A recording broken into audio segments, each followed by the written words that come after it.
Hello students, welcome to Edutab TET online classes. कैसे हैं? उम्मीद है अच्छे होंगे। हाँ जी, पेपर 1 वाले कर रहे हैं प्रीवियस ईयर के क्वेश्चन। याद रखना, पहले भी कहा था प्रीवियस ईयर के क्वेश्चन जिसने नहीं किए तो उसे कैसे पता चलेगा एग्जाम में क्या आता है, पेपर कैसे क्लियर होगा। इसीलिए प्रीवियस ईयर के क्वेश्चन करा रहा हूं मैं सारे।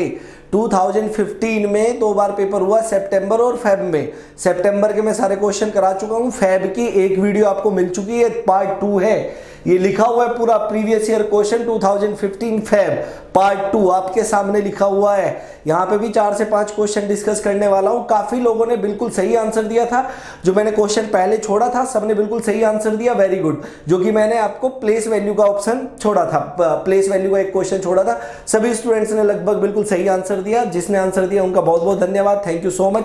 कुछ ने प्यारे प्यारे कमेंट्स भी दिए। अगर फिर से ये वीडियो आपको अच्छी लगे तो लाइक जरूर करें, कमेंट्स जरूर करें। अपने प्यारे प्यारे कमेंट्स हम लोग पढ़ते हैं, हमें अच्छा लगता है, हम और मेहनत करके आपके लिए कुछ अच्छी चीजें लेके आते हैं। अब स्टूडेंट्स बात करते हैं कि इसमें तो कोई दो राय नहीं है कि नंबर 1 ऑनलाइन कोर्स ही हमारा बन चुका है। अब तक जो फीडबैक है ये हम अपनी तरफ से नहीं कह रहे, जो स्टूडेंट का जो फीडबैक है वो बहुत ही लाजवाब है। उस फीडबैक पे हम लोग कह रहे हैं कि कोर्स बहुत लाजवाब है। और जो रिजल्ट्स रहे थे लास्ट ईयर के, 700 प्लस स्टूडेंट ऐसे थे जिन्होंने कोर्स लिया और क्रैक किया।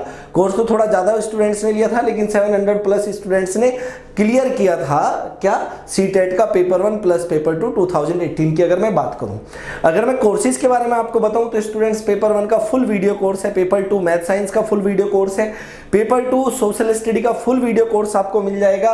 और किसी ने अगर कॉम्बो लेना है पेपर 1 प्लस पेपर 2, वो भी यहाँ पे फुल कॉम्बो कोर्स आपको मिल जाएगा। ठीक है, पेपर 1 भी और पेपर 2। पेपर 2 में आप चाहे मैथ साइंस ले चाहे सोशल स्टडी ले। और सबसे बड़ी बात स्टूडेंट्स, जैसे कि मैंने पहले बताया था, केवीएस पे काम करना हमने स्टार्ट कर दिया है। बहुत जल्दी केवीएस का कोर्स हम लोग लॉन्च करने वाले हैं। बहुत ज्यादा डिमांड आ रही है, स्टूडेंट्स का विश्वास काफी बन चुका है हमारे ऊपर, और वो अब इसी विश्वास में रहकर कह रहे हैं कि सर जल्दी से केवीएस का कोर्स लॉन्च कर दीजिए। और हमने उनके विश्वास को रखते हुए काम स्टार्ट कर दिया केवीएस पे। हम उनका विश्वास नहीं तोड़ेंगे और बहुत लाजवाब कोर्स उन लोगों के लिए लेकर आएंगे। क्लियर है? तो चलिए स्टूडेंट्स, ये तो हो गई बात चीत। अब काम की बात करेंगे। पहला क्वेश्चन ले लेता हूं मैं, पार्ट 2 का क्या था। क्लियर, आसान क्वेश्चन है, मैंने पहले कहा टफ नहीं है। अब जो पेपर में आता है मैं वही तो कराऊंगा ना, अलग से कुछ कराऊंगा वो समझ में नहीं आएगा, फिर आप कहोगे पता नहीं क्या पढ़ा रहा है ये। बात समझ में आ रही है? चलो क्वेश्चन ले लेते हैं क्या क्या आए थे। चलिए, ये क्वेश्चन आया हुआ था, बहुत छोटा सा क्वेश्चन 2015 फेब में। ठीक है, क्या था? How many 1/10 are in 6/5। ये पार्ट्स एंड होल्स इस टॉपिक को नाम दिया गया है कोर्स के अंदर। वहां से बहुत बार इस तरह के क्वेश्चन पूछे गए हैं, बात समझ में आई। और इस क्वेश्चन को सिंपल किस तरीके से किया जाता है ये मैंने आपको ऑलरेडी बताया भी है। अगर किसी ने पहली वीडियो नहीं देखी है, वो पहली बार देख रहे हैं, तो वो समझे ध्यान से। अगर मैं आपसे पूछूं, अगर मैं आपसे एक बात पूछता हूं कि हाउ मेनी, ध्यान से देखना, हाउ मेनी 5 आर इन 30, ये मैं कह रहा हूं कि भाई ठीक है 30 के अंदर कितने 5 है। ये कैसे पता चलेगा 30 के अंदर कितने 5 है? अब एक बात सुनो, बात हो रही है 30 की और इसमें देखना है 5।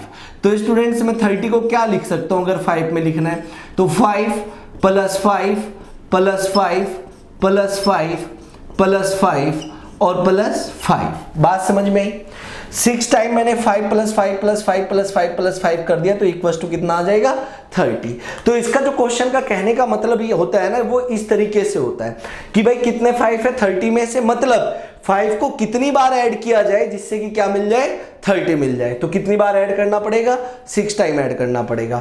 या हम इसे अगर डायरेक्ट करना है, डायरेक्ट शॉर्टकट करना है, तो मुझे बताना है कि 30 में कितने 5 है।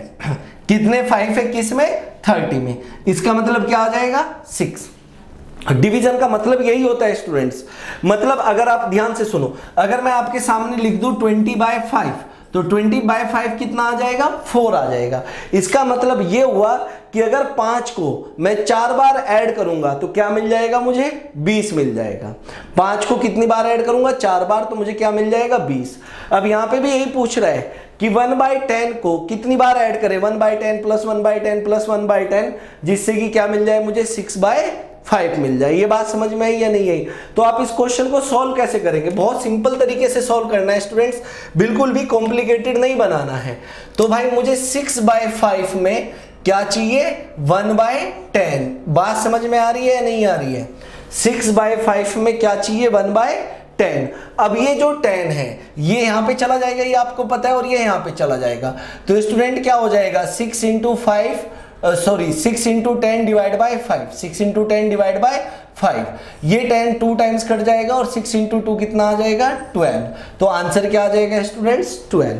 अगर मैं 1/10 प्लस 1/10 प्लस 1/10 12 टाइम कर दूं तो मेरा जो मिलेगा आंसर वो क्या मिलेगा 6/5 मिलेगा। तो जब भी इस तरह के क्वेश्चन और पूछा जाता है आपके एग्जाम में, तो अब मुझे उम्मीद है कि आप लोगों को ये बात समझ में आ गई होगी, क्लियर हो गया है। बहुत अच्छे से एग्जाम्पल लेके समझाया गया है, बिल्कुल क्लियर हो जाती है कि एक चीज, ये मुझे भी पता है, कोई दिक्कत नहीं आएगी। बस आप लोग ध्यान से देखते रहिए और जो चीज आप देख रहे हैं, जो पढ़ रहे हैं, उसे भूलना नहीं है। तो इसीलिए अपने नोट्स भी साथ में बनाते रहिए। क्वेश्चन नंबर नेक्स्ट 2 ले लेते हैं, 2015 फेब।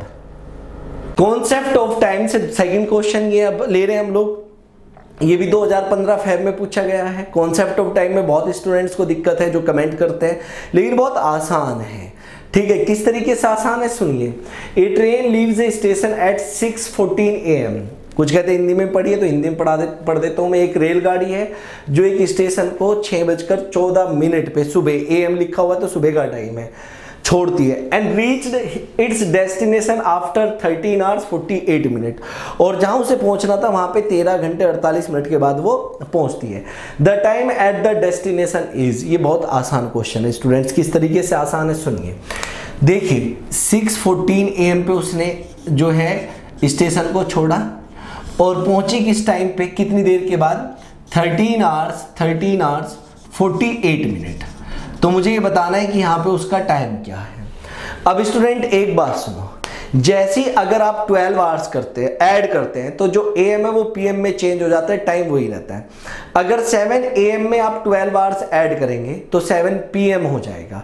6 AM में अगर आप 12 आवर ऐड करेंगे तो वो 6 PM हो जाएगा।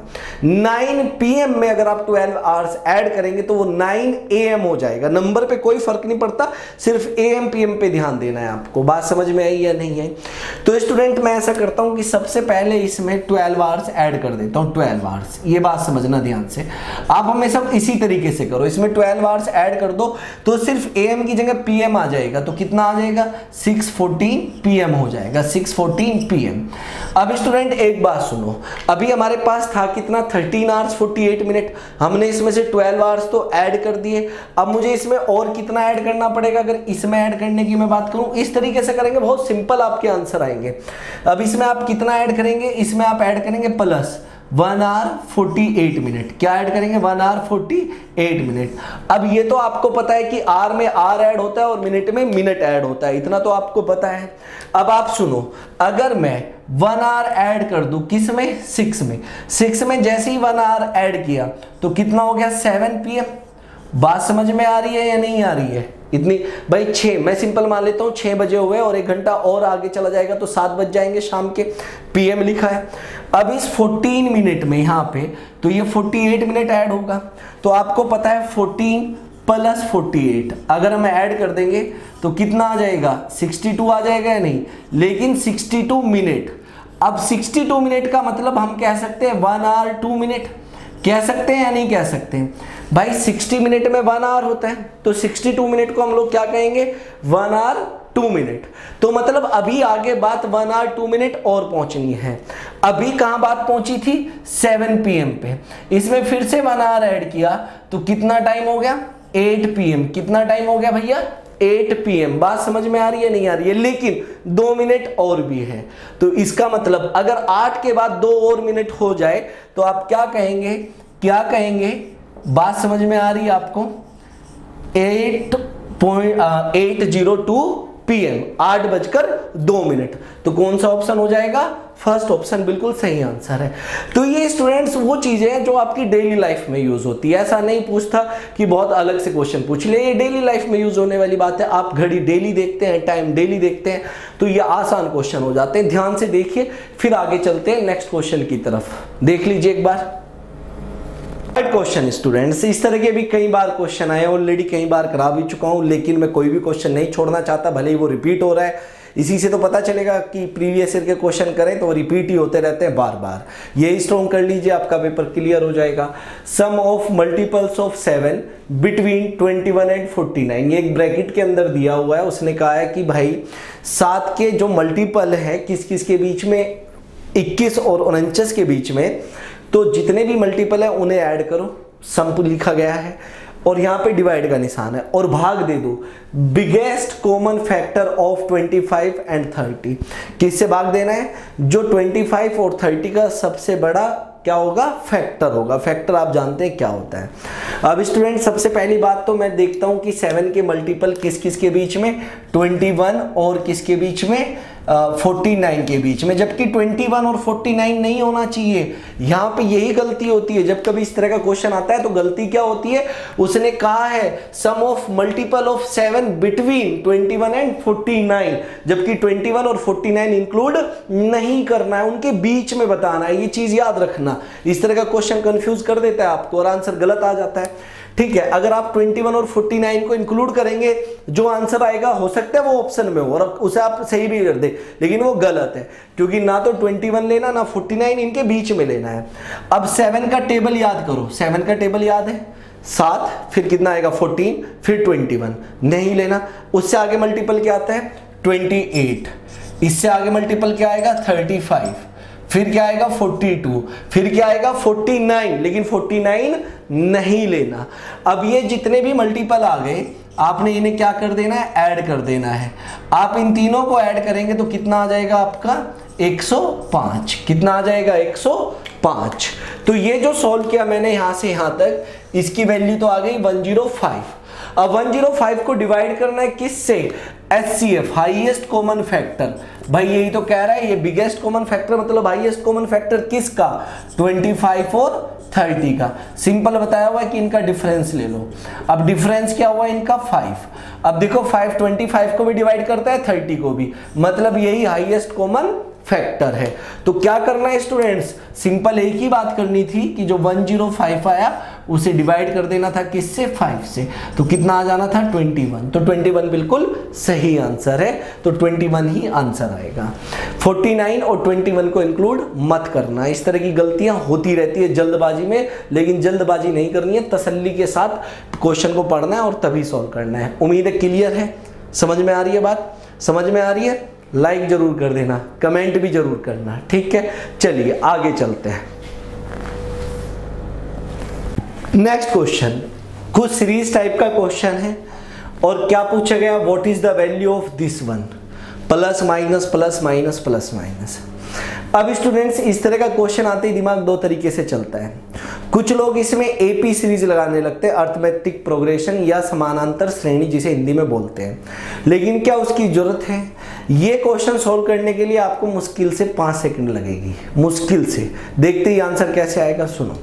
अब ऐसे दिया गया है, देखो स्टार्ट कहां से हुआ है, ध्यान से देखो, स्टार्ट कहां से हुआ है 1 से, और खत्म कहां पे हो रहा है, बात ध्यान से देखना 1000 पे, और हर एक नंबर है, प्लस माइनस छोड़ दीजिए, 1 2 3 4 5 6 7 8 9 और कहां तक 1000 तक। अगर इस एक नंबर को मैं एक टर्म कहता हूं, A1 टर्म, ये सेकंड टर्म, ये थर्ड, ये फोर्थ, ये फिफ्थ, तो कुल मिला के इतनी तो बात क्लियर है स्टूडेंट्स कि ये अगर सारी टर्म्स हम लोग गिन ले तो कितनी टर्म्स आ जाएगी हमारे पास? 1000 टर्म्स, क्योंकि 1000 नंबर है और एक नंबर को मैंने एक टर्म कहा है, तो 1000 नंबर आ जाएंगे या नहीं आ जाएंगे? अब स्टूडेंट यहाँ पे सुनो ध्यान से, अगर मैं पहले 2 नंबर को ले लूं, पहली 2 टर्म को ले लूं, -1 + 2, 2 में से 1 जाएगा तो कितना बचेगा? 1। अब मैं अगली 2 टर्म को ले लेता हूं, -3 + 4, मतलब 4 में से 3 गया तो कितना बचा? 1। बात समझ में आ रही है नहीं आ रही है? क्लियर है? अब यहाँ पे सुनो ध्यान से, अगर मैं ये +6 ये -5, तो यहां से कितना आ जाएगा स्टूडेंट्स? अगर बात करें तो यहां से भी कितना आ जाएगा? 1 आ जाएगा। अगर मैं इन 2 की बात करूं तो -7 + 8, तो यहां से भी क्या आ जाएगा? प्लस का 1। अगर इन 2 की बात करें स्टूडेंट्स, अब ध्यान से सुनना, तो 10 में से 9 गया तो भी क्या आएगा? +1 आएगा। स्टूडेंट एक चीज आप देख रहे हो कि 2 टर्म अगर यहां से खत्म की जाती है तो कितना बनता है, 1 बनता है। यहां से 2 टर्म खत्म की गई तो कितना बना, 1। 2 टर्म खत्म की गई तो 1, 2 टर्म की खत्म की गई तो 1, और यहां से भी 1। अब स्टूडेंट्स अगर एक चीज और मैं डीपली समझाऊं तो यहां से यहां तक आप लोग देख रहे हैं कितनी टर्म्स है, 10। कितनी टर्म्स है, 10। और आंसर अगर यहां से यहां तक का पूछा जाता तो कितना आ रहा है, 1 + 1 + 1 + 1 + 1 कितना आ रहा है, 5। मतलब अगर 10 टर्म्स है तो आंसर 5 आ रहा है। 20 टर्म्स होगी तो आंसर 10 आएगा, हाफ ही आएगा। अगर 100 टर्म्स होती तो आंसर कितना आता, 50। और अगर 1000 टर्म्स है तो आंसर कितना आएगा, 500, इसका हाफ। बताइए क्या करना पड़ा, कुछ करना पड़ा नहीं, सिंपली आया नहीं आया। देखिए तो बहुत सिंपल क्वेश्चन आते हैं, बस थोड़ा सा दिमाग को शांत रखना होता है। नेक्स्ट देख लेते हैं, चलिए स्टूडेंट्स नेक्स्ट क्वेश्चन पे चलते हैं। क्या कह रहे हैं, the sum of all positive factor of 96 is. एक क्वेश्चन तो आता ही है ऐसा, कई बार आया है, हर पेपर में लगभग देखने को मिल जाता है। ऑप्शन दिए गए हैं, कैसे सॉल्व होगा ये आप मुझे बताएंगे। मतलब कहने का ये है कि भाई लास्ट क्वेश्चन आपके लिए क्या हुआ, होमवर्क। पिछला जो क्वेश्चन दिया था, जो प्लेस वैल्यू का क्वेश्चन था, उसमें लगभग सभी ने बहुत सही आंसर दिए, बहुत प्यारे आंसर। मुझे उम्मीद है कि इसका आंसर भी आप लोग जल्दी से सॉल्व करके मुझे दे देंगे और कमेंट में जरूर बताएंगे, आंसर कमेंट में जरूर बताएंगे।